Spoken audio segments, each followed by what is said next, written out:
Hello student, मैं एकता सिंह आप सभी का ज्ञान चैतन्य चैनल में बहुत-बहुत स्वागत करती हूँ। आज के इस टॉपिक में हम जैन धर्म से रिलेटेड इम्पोर्टेंट फैक्ट देखने वाले हैं जो कि आर्य कॉम्पिटिशन टाइम बुक्स में दिए हुए हैं।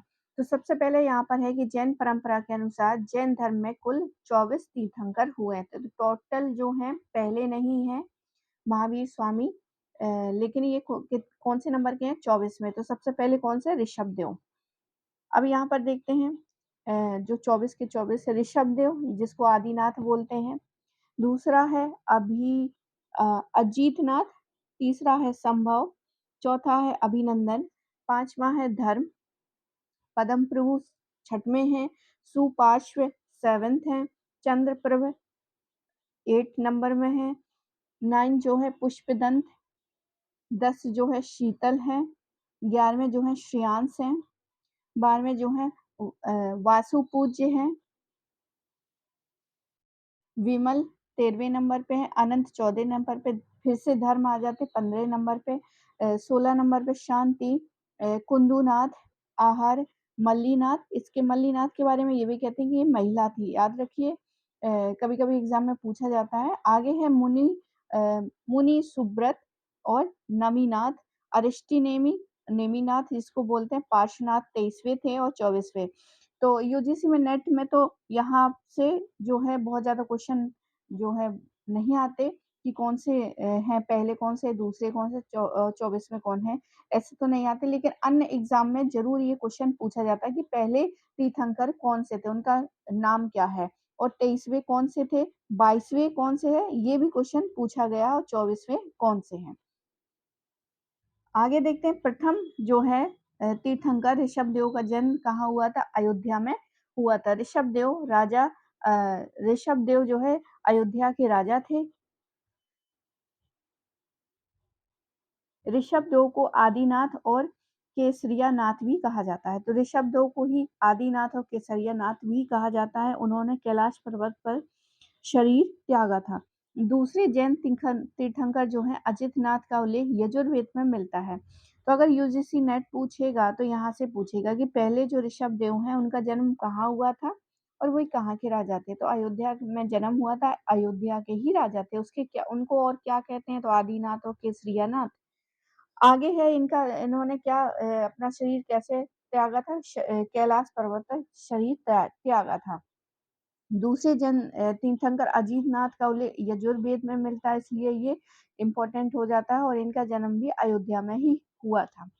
संभवनाथ का जन्म श्रावस्ती और पद्म प्रभु का जन्म जो है कौशाम्बी में माना जाता है। 23वें तीर्थंकर पार्श्वनाथ और 24वें महावीर स्वामी को छोड़कर अन्य सभी तीर्थंकरों की ऐतिहासिक जानकारी हमको नहीं मिलती है। तो यहाँ पर कुछ इम्पोर्टेंट है, सिर्फ पार्श्वनाथ और महावीर स्वामी जी के बारे में ही यहाँ पर पढ़ेंगे। तो पार्श्वनाथ को देख लेते हैं, क्योंकि इनकी जो है प्रमाणिक हमें मिलते हैं, इसलिए हम इसको क्या है पढ़ते हैं। पार्श्वनाथ के अनुयायियों को निग्रंथ कहा जाता है। निग्रंथ कहा जाता है इनके अनुयायियों को। पार्श्वनाथ वैदिक कर्मकांड एवं बहुदेववाद के कटु आलोचक थे। उन्होंने प्रत्येक व्यक्ति को मोक्ष का अधिकारी बताया तथा नारियों को भी अपने संप्रदाय में प्रवेश दिया है। पार्श्वनाथ का काल महावीर स्वामी से 250 वर्ष पूर्व माना जाता है। पार्श्वनाथ का जन्म वाराणसी में हुआ था 850 ईसा पूर्व के आसपास। इनके पिता का नाम अश्वसेन काशी के शासक थे। जैन अनुश्रुतियों के अनुसार पार्श्वनाथ को 84 दिन की तपस्या के बाद जो है समेत पर्वत पर कैवल्य को प्राप्त हुए थे। तो पार्श्वनाथ जो हैं इनको ज्ञान की प्राप्ति हुई थी समेत पर्वत पर। पार्श्वनाथ के प्रथम अनुयायी थे माता बामा और पत्नी प्रभावती थी। आर्यदत्त जो है पार्श्वनाथ के भिक्षु संघ के अध्यक्ष और पुष्पचूला भिक्षुणी संघ के अध्यक्ष थे। इसके अलावा पार्श्वनाथ द्वारा प्रतिपादित 4 महाव्रतों जैसे सत्य, अहिंसा, अपरिग्रह, आस्ते, ये 4 महाव्रत थे, लेकिन फिर 5वां जो है जुड़ जाता है, जो कि महावीर स्वामी ने जोड़ा था, वो क्या है, ब्रह्मचर्य।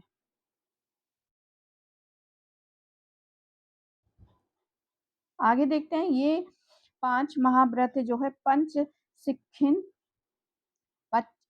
सिक्खिन भिक्षुओं के लिए तथा गृहस्थों के लिए 5 अणु व्रत हैं। महावीर स्वामी जैन धर्म के 24वें और अंतिम तीर्थंकर थे। जैन धर्म के वास्तविक संस्थापक माने जाते हैं और जैन आंदोलन के प्रवर्तक भी माने जाते हैं। तो इनके बारे में डिटेल से देखते हैं। इनका जन्म जो है 599 ईसा पूर्व में चैत्र शुक्ल त्रयोदशी को हुआ था। जन्म जो है कुंड ग्राम वैशाली बसाड़ के निकट वज्जी संघ के गणराज्य में हुआ था।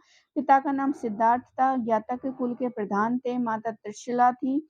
लिच्छवी शासक चेटक की बहन थी ये, और इसे विदेह दत्ता या प्रियकर्णी भी कहा गया है। किसको? त्रिशला को।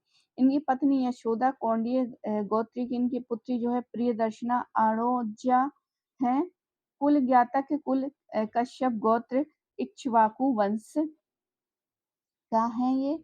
और भाई बहन जो है नंदीवर्धन और सुदर्शना है। भाई नंदीवर्धन और सुदर्शना इनकी बहन है। ऋषभ दत्त ब्राह्मण की पत्नी देवनंदा महावीर की माता के रूप में प्रसिद्ध है। इनकी मृत्यु जो है पावापुरी में 527 ईसा पूर्व में हुई थी। 72 वर्ष की आयु में कार्तिक अमावस्या के दिन मल्ल राजा सस्तीपाल के महल में महावीर की मृत्यु हुई। चेटक ने अपनी एक बहन का विवाह मगध राज बिम्बिसार से किया था, अतः बिम्बिसार महावीर स्वामी का संबंधी है। महावीर स्वामी 30 वर्ष की आयु में भाई नंदीवर्धन की अनुमति से गृह त्याग कर यति हो गए, सन्यासी हो गए और 12 वर्ष तक कठोर तपस्या की। जाम्बिया ग्राम के निकट उज्जुवालिया, जिसको रिजुपालिका नदी भी कहते हैं, उसके किनारे साल वृक्ष के नीचे जो है कैवल्य प्राप्त होता है। गृह त्याग के पश्चात वस्त्रों का त्याग करके उन्हें स्वर्ण बलुका नदी में बहा दिए थे। ज्ञान प्राप्ति के कारण महावीर स्वामी को केवलिन कहा जाने लगा तथा योगदम पूजा होने के कारण अरहत कहलाए। इंद्रियों को जीतने के कारण जिन तथा महावीर कहलाए। बंधनों से मुक्त होने के कारण निग्रंथ कहलाए। महावीर ने प्रथम वर्षावास अस्तिका ग्राम तथा अंतिम वर्षावास जो है पावापुरी में व्यतीत किए थे। सर्वाधिक वर्षावास जो है वैशाली में व्यतीत किए थे, इसलिए वैशाली को महावीर की जननी भी कहा जाता है। अब उनकी शिक्षाओं से संबंधित देख लेते हैं। तो जैन धर्म की शिक्षाएं क्या थी? जैन धर्म में सांसारिक तृष्णा एवं बंधन से मुक्ति को मोक्ष कहा जाता है। मोक्ष जीवन का अंतिम लक्ष्य है। कर्म ही पुनर्जन्म का कारण है। कर्म फल से विमुक्ति ही निर्वाण प्राप्ति का साधन है। जैन धर्म के अनुसार कर्म फल से मुक्ति के लिए त्रिरत्न का अनुशीलन आवश्यक है।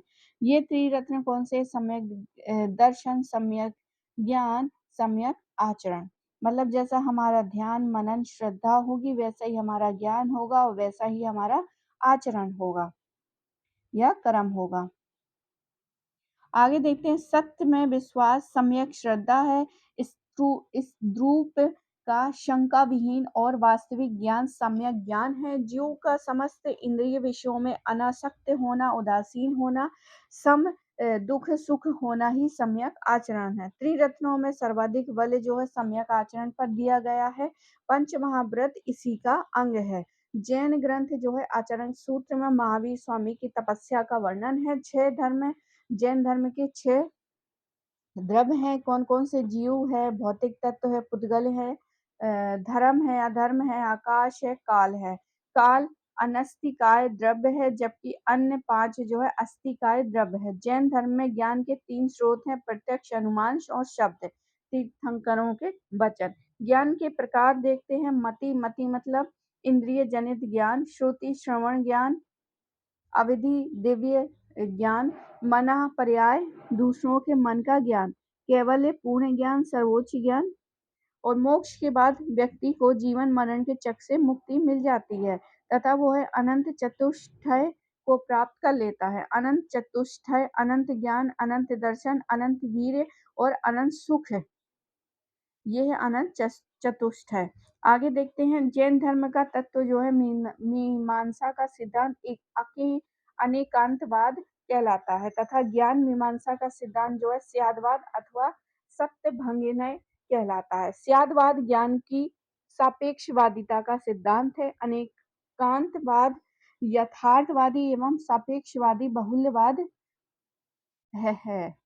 आगे देखते हैं जैन धर्म की आत्मा का सिद्धांत जो है अनेकात्मक या आत्मा की बहुलता का सिद्धांत है।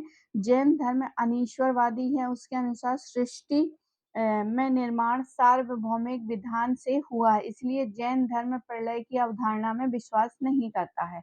आंशिक ज्ञान को नय कहा जाता है। जैन धर्म में वर्ण व्यवस्था का खंडन नहीं किया गया है। जैन धर्म में देवताओं का अस्तित्व स्वीकार किया गया है पर उनका स्थान जिन से नीचे रखा गया है। आस्त्राव मतलब कर्म का जीव की ओर प्रवाह आस्त्राव कहलाता है। संवर जब जीव की ओर कर्मों का प्रभाव रुक जाए तो उसे संवर कहते हैं। निर्जरा संचित कर्मों का नष्ट होना निर्जरा कहलाता है। मोक्ष आस्त्राव के कारण जीव बंधन में पड़ता है। संवर एवं निर्जरा के कारण जीव को मुक्ति दिलाती है जिसे मोक्ष कहते हैं। कसाय वे तत्व हैं जिन पर कर्म पुद्गल चिपकते हैं। 4 कसाय हैं लोभ, क्रोध, मोक्ष एवं मान। जैन धर्म के अनुसार 18 तरह के पाप भी होते हैं। तो 18 पाप की चर्चा कर रहा है जैन धर्म में वेदों को अप्रामाणिक माना जाता है तथा यज्ञों में पशु बलि का भी विरोध किया जाता है। जैन धर्म में युद्ध एवं कृषि वर्जित है क्योंकि उनमें जीव जो है हिंसा होती है, इसलिए जैनियों ने अपना कार्यकलाप व्यापार एवं वाणिज्य तक ही सीमित रखा। 13 जो है जैन धर्म में मुख्य उपदेशक को थेरा कहा जाता है। बौद्ध साहित्य में महावीर स्वामी को निगंठनाथ पुत्र कहा गया है। महावीर स्वामी ने एक संघ की स्थापना की थी जिसमें 11 प्रमुख अनुयायी थे जो गणधर गांधर्व कहलाए। ये गणधर जो हैं 11 ब्राह्मण थे जिनको पावा में दीक्षा दी गई। 11 गणधरों की मृत्यु महावीर के जीवन काल में ही हो गई थी। उनके नामों की जानकारी कल्प सूत्र, आवश्यक निरुक्ति एवं आवश्यक चूड़ी में मिलती है। महावीर स्वामी की मृत्यु के बाद केवल सुधर्मन नामक गणधर जीवित रहे जबकि जयशंकर मिश्र के अनुसार महावीर स्वामी की मृत्यु के बाद सुधर्मन एवं इंद्रभूमि नामक 2 गणधर जीवित रहे तथा सुधर्मन महावीर स्वामी की मृत्यु के बाद जैन धर्म के प्रथम अध्यक्ष बने जो प्रथम थेरा भी थे। अंतिम थेरा भद्रबाहु थे। सुधर्मन के बाद जैन धर्म का जो है अध्यक्ष बने जो केवलिन भी थे।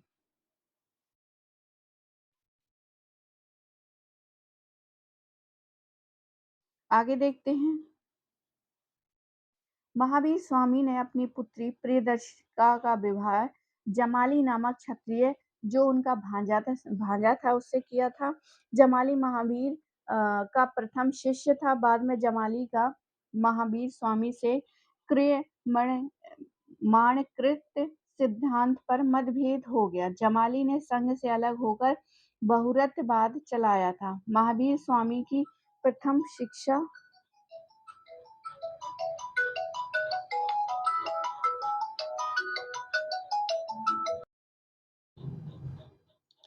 इसके बाद जो है क्रियमणना सिद्धांत पर उनका जो है विवाद हो गया था और फिर वो बहुतरवाद इन्होंने चलाया। आगे महावीर स्वामी की प्रथम शिष्या क्या थी? चंदना थी। ये यूजीसी नेट में पूछा गया क्वेश्चन है। बहुत पहले जो है एग्जाम में जब ऑफलाइन हुआ करता था तब ये क्वेश्चन पूछा। महावीर स्वामी की प्रथम शिष्या चंदना थी और इनकी बेटी का नाम क्या था? प्रियदर्शना। उनके दामाद का नाम जमाली जो भिक्षु संघ की अध्यक्षता भी रही हैं। चंदना जो है चंपा नरेश दधिवाहन की पुत्री थी। कौशाम्बी नरेश की पुत्री जयंती जयंती ने भी महावीर स्वामी के साथ वाद विवाद किया और उसके बाद जैन भिक्षुणी बन गई। जैन भिक्षुणी जो है जैन सन्यासी होते थे, जबकि श्रवण श्राविका गिरहस्थ जीवन में रहकर ही जैन मत का पालन एवं उपासना करते थे। जैन साधुओं को यति कहा जाता था। जैन भिक्षु संघ एवं भिक्षुणी संघ की स्थापना पावापुरी में की गई थी। जैन पर्णपुरी को जैन धर्म का सारनाथ कहा जाता। पर्णपुरी को जैन धर्म का सारनाथ कहा जाता है। पावापुरी पावा होगा यहाँ पे, पाण नहीं होगा, पावा होगा ये। पावापुरी में चतुर्विध संघ जो है भिक्षु भिक्षुणी श्रावण श्रावक श्राविका। महावीर स्वामी ने अपना पहला उपदेश जो है राजगृह के निकट विपुलचल पहाड़ी में दिया था। विपुलचल पहाड़ी में दिया था पहला। जैन धर्म के संप्रदाय देखते हैं तो श्वेतांबर और दिगंबर। श्वेतांबर देखते हैं, फिर दिगंबर देखते हैं। श्वेतांबर को थेरापंथी बोलते हैं और दिगंबर को सौम्या बोलते हैं। आगे है पुजेरा। पुजेरा जो है पुजेरा, डेरावासी, धुनिया, स्थानकवासी और थेरापंथी, ये सारे के सारे कौन है? श्वेतांबर ही है। श्वेतांबर के बहुत सारे नाम है, पुजेरा, डेरावासी, धुनिया, स्थानकवासी और थेरापंथी। इनके उप संप्रदाय हैं, मतलब मेन जो है श्वेतांबर है उसके उप संप्रदाय ये हैं, पुजेरा, डेरावासी, ढूंढिया, स्थानकवासी और थेरापंथी। श्वेतांबर आगम में विश्वास करते थे। 19वें तीर्थंकर मल्लीनाथ को स्त्री मानते हैं। तो मैंने अभी पहले बताया था, जब हमने 24 तीर्थंकर के नाम हमने देखे थे, उसमें मैंने बताया था कि मल्लीनाथ को स्त्री माना जाता है। उसके अनुसार भोजन ग्रहण करना आवश्यक है। तीर्थंकरों का जीवन चरित्र लिखते समय चरित्र शब्द का जो है प्रयोग करते हैं। दिगंबर के उप संप्रदाय देख लेते हैं तो तेरापंथी, तारणपंथी, समया, तोतापंथी, बीस पंथी, गुमान पंथी। तो सारे पंथी दिगंबर के हैं और उसके अलावा श्वेतांबर के हैं। इस तरह से हम याद कर सकते हैं। आगे इसके देखते हैं कि दिगंबर जो है आगम में विश्वास नहीं करते। इनके अनुसार महावीर अविवाहित थे। दिगंबर आगम में विश्वास नहीं करते। उनके अनुसार महावीर विवाहित थे। भोजन आवश्यक नहीं है। तीर्थंकर का जीवन चरित्र लिखते समय पुराण शब्द का प्रयोग करते हैं दिगंबर। और 300 ईसा पूर्व में मगध में अकाल पड़ने पर स्थलवाहु के नेतृत्व में मगध में ही निवास करने वाले एवं श्वेत वस्त्र धारण करने वाले जैन भिक्षु श्वेतांबर कहलाए। अकाल के समय छठे जैन आचार्य या अंतिम थेरा या भद्रबाहु के नेतृत्व में मगध छोड़कर श्रवणबेलगोला जाने वाले जैन जो है दिगंबर कहलाए। तो श्रवणबेलगोला हमारे चंद्रगुप्त मौर्य भी गए थे, तो वो दिगंबर हो गए थे और वहीं उन्होंने संलेखना विधि के द्वारा अपने प्राण त्याग दिए थे। दिगंबर जो है अपने कपड़े नहीं पहनते, ये नग्न रहते हैं और अपने आप को शुद्ध बताते हैं। ये दक्षिणी जैनी कहलाते हैं। दिगंबर मतावलंबी भद्रबाहु की शिक्षाओं को ही प्रमाणित मानते हैं। आगे देखते हैं, उपवास द्वारा शरीर त्यागना श्वेतांबरों में संथारा एवं दिगंबरों में संलेखना कहलाता है। तो यूजीसी नेट ने भी यहाँ से जो है कई बार जो है क्वेश्चन पूछा है। तो याद रखिए, जैन धर्म के दो अलग अलग संप्रदाय है, दिगंबर श्वेतांबर। दो भागों में डिवाइड हुआ है, लेकिन दोनों ही जैन हैं और दोनों में ही क्या है, उपवास के द्वारा शरीर को त्यागा जाता है। तो श्वेतांबर जो वस्त्र पहनते हैं उसके उनमें क्या बोलते हैं, उपवास द्वारा शरीर त्यागने को संथारा। तो ये भी यूजीसी नेट जो है क्वेश्चन पूछा गया है यहाँ से। एवं दिगंबरों का जो है संलेखना, जो कि हम देखते हैं ना चंद्रगुप्त मौर्य के स्वयं जो है अपने अंतिम उसमें अकाल पड़ने के कारण वो स्वयं चले गए थे और संलेखना द्वारा जो है अपने प्राण त्याग दिए थे। जैन भिक्षु संलेखना द्वारा शरीर त्यागते हैं।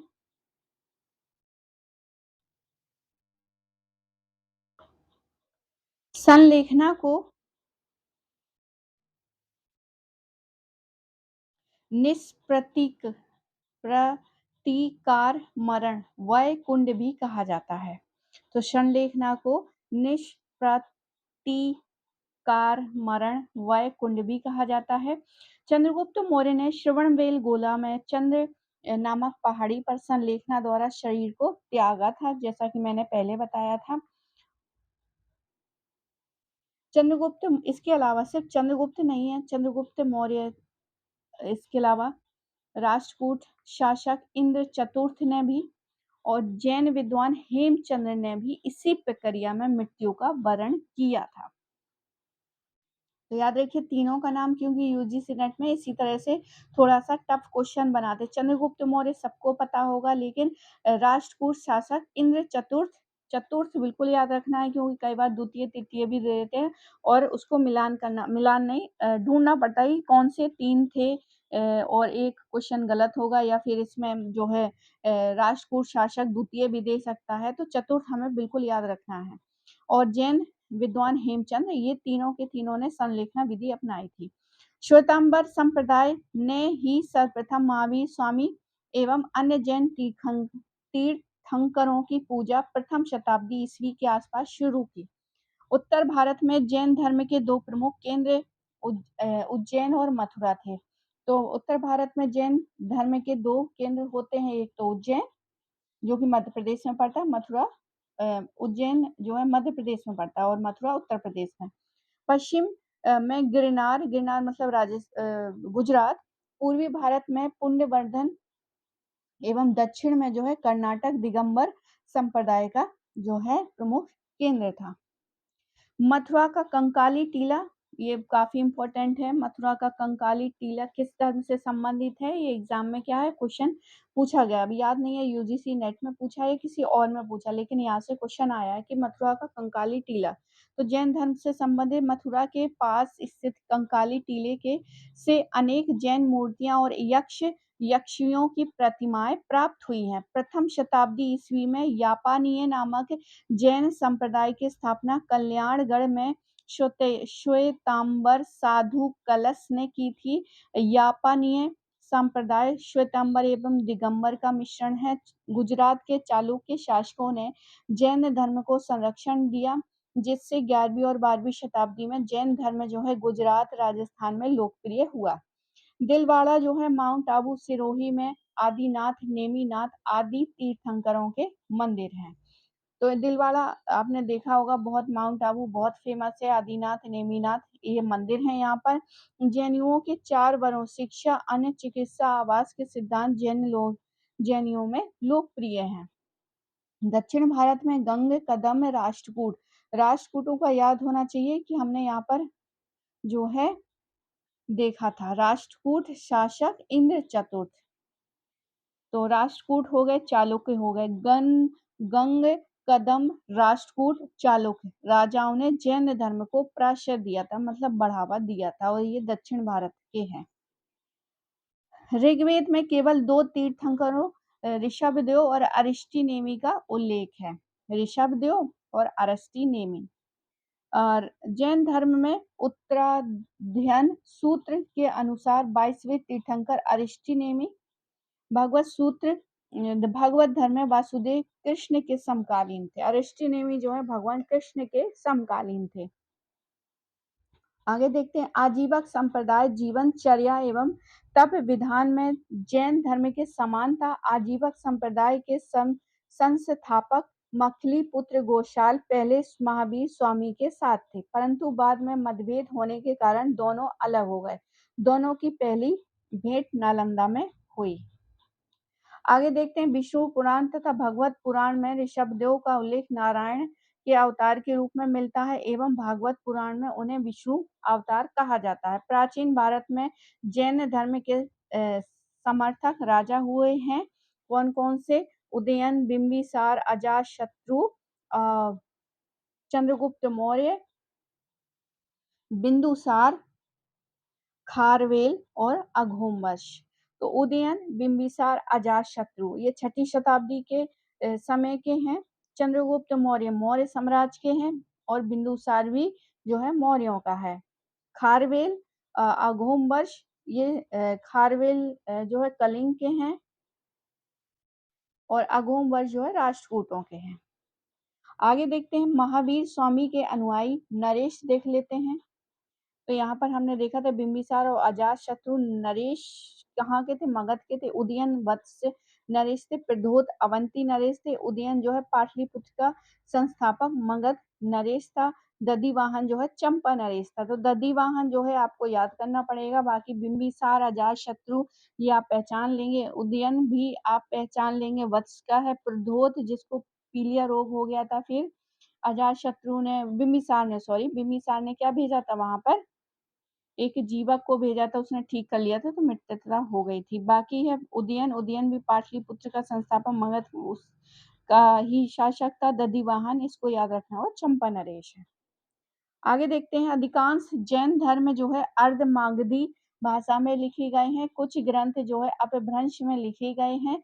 जैन मुनि हेमचंद्र ने अपभ्रंश भाषा का पहला व्याकरण तैयार किया है। महावीर स्वामी एवं जैनों ने धर्मोपदेश के लिए प्राकृत भाषा को अपनाया है। जैन धर्म का सबसे महत्वपूर्ण ग्रंथ जो है कल्पसूत्र संस्कृत में लिखा गया है। कल्पसूत्र की रचना भद्रबाहु ने की थी। कल्पसूत्र में प्रारंभिक जैन धर्म का इतिहास मिलता है। कल्पसूत्र 3 भागों में संकलित है।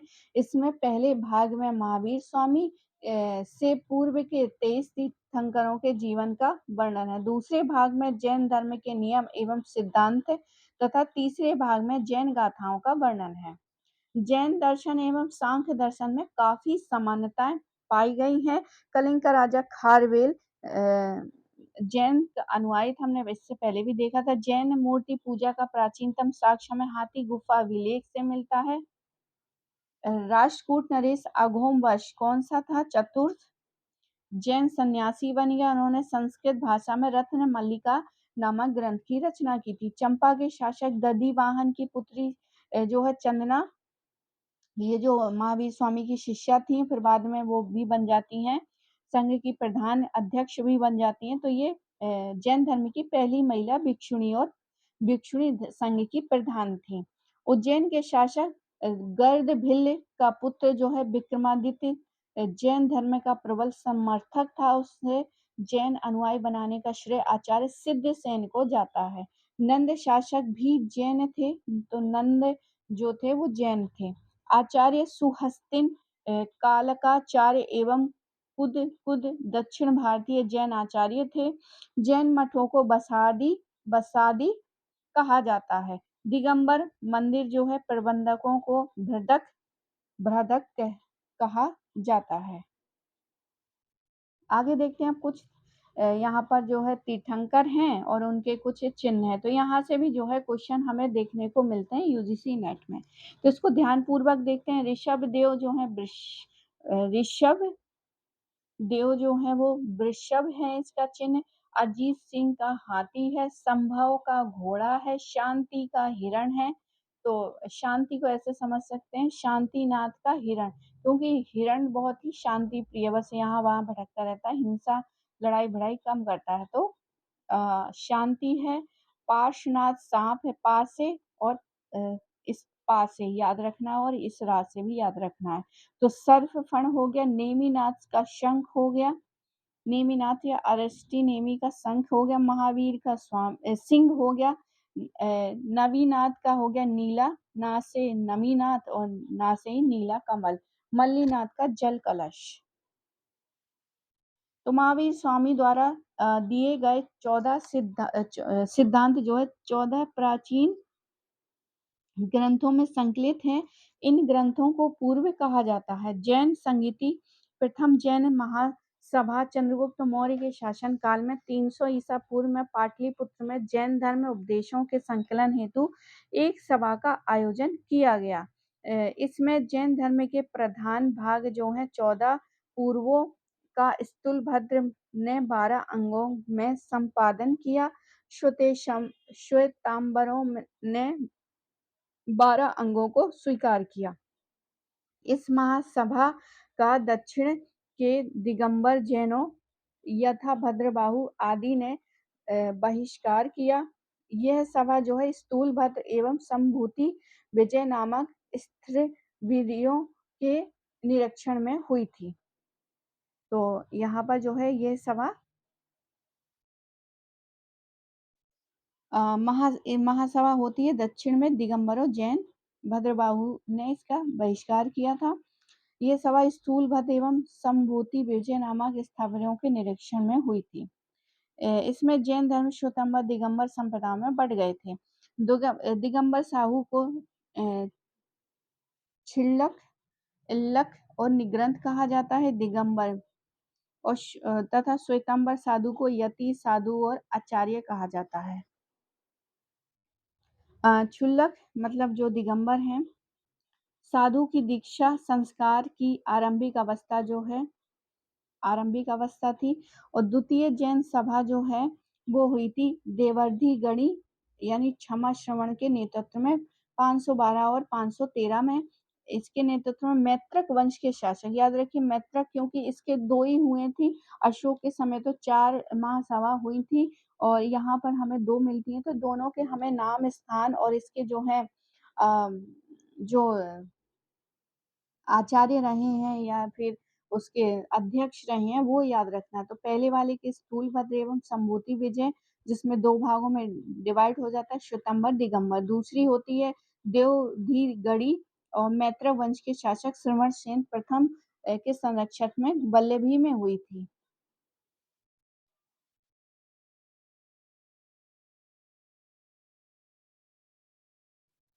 आगे देखते हैं। द्वितीय जैन संगीति का मूल उद्देश्य जैन धर्म के मूल पाठों को एकत्र करके उन्हें आगमों का रूप देना था। इसमें धर्म ग्रंथों को अंतिम रूप से अर्धमगधी भाषा में संकलित कर लिपिबद्ध किया गया था तथा 12 उपअंग जोड़े गए थे। प्रथम सभा में संकलित 12वां अंग इस समय खो गया है। उवास गधसाओं में 10 जैन व्यापारियों की कथा का वर्णन है जिन्होंने जैन धर्म अपनाकर मोक्ष प्राप्त किया था।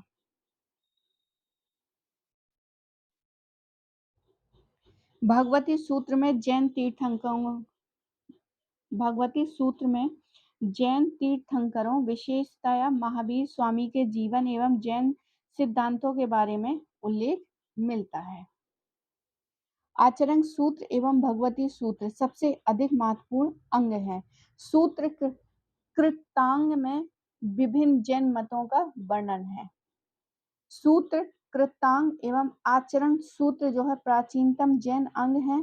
शलाका पुरुष जो है अवधारणा जैन धर्म से संबंधित है। तो शलाका पुरुष भी जो है मेरे हिसाब से जो है क्वेश्चन आया हुआ है शलाका पुरुष से, तो जैन धर्म से संबंधित है। जैनों द्वारा 63 शलाका पुरुषों का उल्लेख मिलता है। तो याद रखिए 63 जो है वो उल्लेख करता है। इसमें कृष्ण को भी स्थान दिया गया है। हेमचंद्र सूरी ने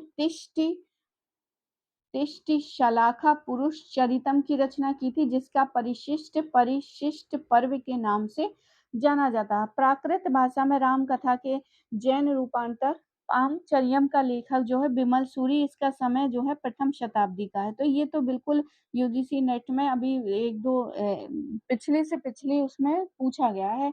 पाउमचर्यम जो है इसका जो है जैन रूपांतर राम कथा का वो कौन सा है, तो पामचर्यम था। कुछ इस तरह से था। लेखक इसके विमल सूरी हैं और जिसका स्थान जो है प्रथम शताब्दी का है। जैन कवि स्वयंभू ने 7वीं सदी में पामचर्यम यानी पद्म चरित की रचना अपभ्रंश में की थी। यह अपभ्रंश में रामायण का जैन रूपांतरण है। आगे देखते हैं। अपभ्रंश भाषा का विकास प्राकृत के बाद हुआ है। अपभ्रंश प्राकृत एवं आधुनिक भाषाओं के बीच की अवस्था है। वास्तुकला देख लेते हैं कि जैनियों ने क्या वास्तुकला बनवाई है। तो श्रवण बेलगोला में गंग शासक ने राजमल चतुर्थ के मंत्री चामुंड राय ने गोमतेश्वर प्रतिमा बनवाई है। बाहुबली जो कि प्रथम तीर्थंकर ऋषभ देव के पुत्र थे की 57 फुट 17 मीटर 50 सेंटीमीटर ऊंची विशाल प्रतिमा का निर्माण करवाया। गोमतेश्वर या बाहुबली का महामस्तकाभिषेक समारोह इसी समय से प्रति 12 वर्ष मनाया जाता है। स्कंदगुप्त के को होम अभिलेख से जैन तीर्थंकरों की 5 प्रतिमाओं की स्थापना का उल्लेख मिलता है। उदयगिरी यानी विदिशा और मध्य प्रदेश की बाघ की गुफाओं में भी कुमार गुप्त प्रथम के समय में लेख मिलता है। ये बहुत इम्पोर्टेंट है क्योंकि जो गुफा के अंदर है ना वो भी एग्जाम में आया पूछा जाता है। तो उदयगिरी में मिला है जैनों यहाँ पर जो है बाघ गुफा से मिला है और किसके कुमारगुप्त प्रथम के समय का। इसके अनुसार शंकर नामक एक व्यक्ति ने जैन तीर्थंकर की मूर्ति का निर्माण करा था। तो बहुत ही इम्पोर्टेंट है ये उदयगिरी बाघ गुफा जो कि विदिशा मध्य प्रदेश में है। दिलवाड़ा आप सभी ने सुना होगा, संगमरमर का बना है। आदिनाथ मंदिर का गुजरात में चालुक्य शासक भीमदेव प्रथम के समय जो है विमल शाह ने 1031 में करवाया था। बहुत ही सुंदर है। वास्तुपाल और तेजपाल जो वास्तुपाल एवं तेजपाल ने भी 1230 में दिलवाड़ा में नेमिनाथ के मंदिर का निर्माण करवाया था। रणकपुर राजस्थान में है, जैन मंदिर के प्रसिद्ध हैं। ओसिया जोधपुर का महावीर जैन मंदिर भी प्रसिद्ध है। काठियावाड़ की गिरनार एवं पाली ताना पहाड़ियों पर कई जैन मंदिर मिले हैं। इसमें गिरनार का नेमिनाथ का मंदिर सबसे प्रसिद्ध है। गिरनार का संबंध जैन साहित्य में तीर्थंकर नेमिनाथ ने बताया गया है। उड़ीसा के पुरी जिले में भी उदयगिरी खंडगिरी में सबसे प्राचीन 35 जैन गुफाएं मिली हैं। तो उड़ीसा के पुरी में भी मिली हैं जैन गुफाएं 35 हैं वो जो ईसा पूर्व दूसरी शताब्दी के आसपास की है। यहीं से कलिंग नरेश खारवेल का हाथी गुफा अभिलेख हमको मिलता है उड़ीसा से, उदयगिरी खंडगिरी से। उदयगिरी में रानी गुफा, बागर गुम्फी, गणेश गुम्फा, हाथी गुम्फा से तो अभिलेख मिलता है कलिंग नरेश खारवेल का। तो इसके अलावा भी रानी गुफा, व्याघ्र गुम्फी, गणेश गुम्फी, ये बहुत इंपॉर्टेंट है। यहाँ से क्वेश्चन जो है बनता है और पूछ सकता है। गुफाएं मिली हैं, जबकि खंडगिरी से नवगिरी गुफा, अनंत गुफा मिली है। तो ऐसे भी पूछ सकता है उदयगिरी से निम्नलिखित में से कौन सी गुफाएं मिली हैं, जिसमें 3 इसमें से दे देगा और नवगिरी गुफा तो आप कंफ्यूज होंगे। तो याद रखिए रानी, व्याघ्र, गणेश, हाथी। रानी, व्याघ्र, गणेश, हाथी 4 तो जो है उदयगिरी से हैं, सिर्फ 2 है जो है खंडगिरी से, जो कि नवगिरी और अनंत गुफा। शत्रुंजय पहाड़ी पर 500 जैन मंदिर मिले हैं। यहाँ पर पाली ताड़ा जैन प्रसिद्ध मंदिर है। खजुराहो मध्य प्रदेश से भी 11वीं और 10वीं और 12वीं सदी के जैन मंदिर मिले हैं। एलोरा से भी कई जैन गुफाएं मिली हैं। इसमें इंद्र सभा की गुफा प्रसिद्ध है। अबुर्दगिरी यानी आबू शत्रुंजयगिरी जो है चंद्रगिरी और उज्जयंतगिरी जैनों के पावन स्थल हैं। पारसनाथ, पावापुरी, राजगिरी सभी बिहार से भी जैन स्थापत्य के उदाहरण मिले हैं। चक्रेश्वरी देवी तथा संचिया देवी जैन धर्म की प्रमुख देवियां हैं। काशी की प्राचीनतम जैन तीर्थंकर मूर्तियां चौसा से प्राप्त हुई हैं। जैन धर्म जो है लिच्छवियों का राजधर्म है। सिंधु सौवीर के शासक उदयन ने महावीर जीवंत स्वामी की चंदन काष्ठ प्रतिमा करवाई थी। राजकुमार उभय को महावीर स्वामी ने जैन धर्म में दीक्षा दी थी। पर्युषण जो है जैन धर्म से संबंधित है। हरिभद्र सूरी और समराइच कहा में भारतीय व्यापारियों द्वारा कटहा द्वीप की समुद्री यात्रा का वर्णन है। सोनगिरी मध्य प्रदेश के 108 श्वेतांबर जैन मंदिर हैं, जिसमें मुख्य मंदिर चंद्र प्रभु का है। 8 प्रकार के कर्म हैं, 3 गुप्तियां हैं एवं अहिंसा महाव्रत में 5 समितियों का संबंध जो है जैन धर्म से है। सिद्धसेन न्यायवर्ता की रचना की जैन ग्रंथ जो है सूत्र कृतांग में सर्वप्रथम शतरंज के खेल का वर्णन मिलता है।